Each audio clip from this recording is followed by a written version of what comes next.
So, hi there. I'm Katrina German. I am a person who contributes to a lot of the digital projects for the Other Side Television. And today we are following up with some of our past participants who were involved in our investigations. So, I have with me here Brent Mason from our Fort Walsh investigation. Welcome, Brent. Before we get started, can you tell us a little bit about what your involvement is with Fort Walsh and what prompted you to connect with the show? I previously worked at Fort Walsh for 30 plus years, since the 80s, as a seasonal employee. So either as a bus driver, a seasonal contractor doing that, or as a guide for Parks Canada. And I've just been there for over the years. It's close to home, like I grew up around this area, so it's nice to be able to work out there, and that filled in my summers. Excellent. And so what were some of the things that you saw around Fort Walsh? Well, over the years, different things. As we went over in the show, the one thing that I saw that kind of made me think of what might be going on out there was, I used to do a little bit of security out there as well. So you'd be out there in the evenings, and it's a dark sky preserve out there. And if you've ever been to the hills, you'll know why that is, especially on a cloudy night. It's dark. You can't see your hand in front of your face. So the one night doing my rounds, it's still light out when you do your first rounds, and you have several different locations to go to, and one is the fort itself, and one is the trading post or the massacre site where everything happened. So what I saw was at the fort, and it was, I think, my second to last round that I had to do. And the way the fort is set up and the way they had you do checks is you had a little clock where you punched in a key, and they had the keys strategically placed so you made sure that you got to see everything in the fort. So it was in the far corner of the fort.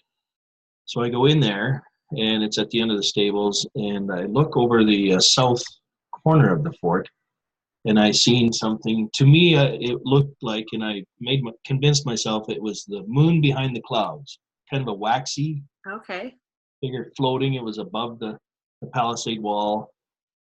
Convinced myself that's what it was, because I was a little on edge anyway. And did my round and left. And the last round I came back and it wasn't there. So, okay, that was fine. It was the moon behind the clouds. Right. Till I left that evening, and you go in the opposite direction from where I saw this thing. I get up on top of the Cypress Hills, and the moon is way the other way. It's up, not even close to where I thought it was. And I never saw it again. I never could explain what it was or how it happened. It definitely caught your attention. Things that happen, like there's staff over the years have pulled different things as well. One fella, he did security checks as well, and there was a gate at one of the cemeteries, and the gate kept opening one night. He'd stop and close it because there was horses that roamed inside the park there. It's grazed for that. And he'd close it, and he'd go around, come back, it's open again. He'd close it, go around, come back, and it's open again. And his last round, he said to himself, as he's recounting the story, he says, if it's open this time, I'm just going to keep driving. Sure enough, it was open, and he kept driving. So it stayed open that night. One other event for myself, there was two of us staff. It was a quiet day at the fort, and I'm a parks interpreter at this point. And we're down at the fort itself. It's daytime. It's kind of a windy day, but we hear a child laughing outside the fort. Go out and have a look, and nothing there. And go back inside the fort, and we hear this laughing again. Go out and have a look. Nothing there. And we even yelled hello. And so that kind of happened throughout the afternoon. Couldn't explain it. And then I heard from the staff later on that there used to be a house after the initial fort time period. There was ranchers took over, and they had a ranch house not too far from the fort location. And there was a young girl that had drowned in a little creek just behind that house. And there were stories that people could see this figure in the window of the house. And the house did get moved off the property after it went from ranchers to government hands. And the house burned down in the 80s, early 80s. And it was told that as it burned down, there was this light that shot up to the heavens. Wow. Possibly something there. So. And then other things that happened were when the other side came out. Yeah, so they came out and started investigating. What was the experience of the investigation itself like for you? It was surreal. I'd never been involved in anything like that, and I thought my first duties would be just to take care of everybody, let them in the buildings, make sure they had coffee and stuff like that. I didn't know I was going to be actually part of the program. So when it became time to be part of that, it was great. It was the people were awesome, and the events that happened. It was an eye opener. Right? Hard to believe what happened. Sometimes you got to pinch yourself. Did that really happen out there? And since that was all said and done, I haven't been out to the fort. Like I no longer work there. It's been a season that I've been done a teacher now, and yeah, I don't know. I haven't at night. If I had any guts, I would go out there by myself just to see. Okay, let's see if I can communicate. But I haven't worked up the nerve for that yet. Yeah. Have you heard anything since, so I know you're no longer involved out there, but have you heard anything like where the activity levels are at? Like, is it decreased? Is there, sort of a change of the feeling around it? Or, how are they kind of coping with the space now? There's one staff member that's pretty in tune to that type of thing. And she said after the program that summer, she felt a lot more uneasy, or something was watching her, somebody was watching her. And in the fall of that year, there was 3 staff members. They were down at the fort. They have to clean up stuff and put stuff away. And they were in the kind of the staff building down there. It used to be the old officers' mess location. And it was really close to where we had our first contact with the program. And so they're inside the building, and the lights start going on and off. And they kind of get a little nervous, I guess.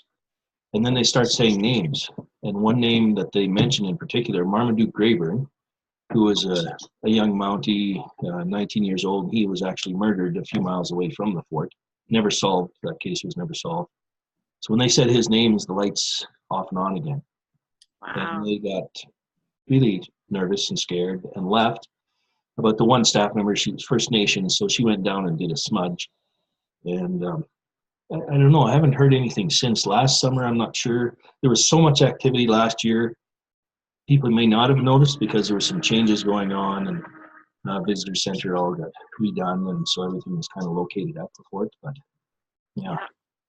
But I think it was a pretty exciting adventure for you. I know it definitely was for the other side team.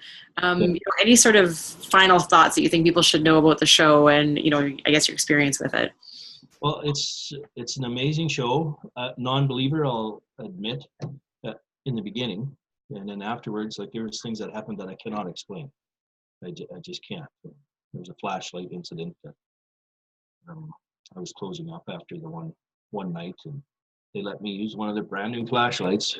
And they'd always, throughout the show, whenever we were in contact with a spirit, if that spirit needed energy, they could take it from the flashlight or from us, and nothing ever happened.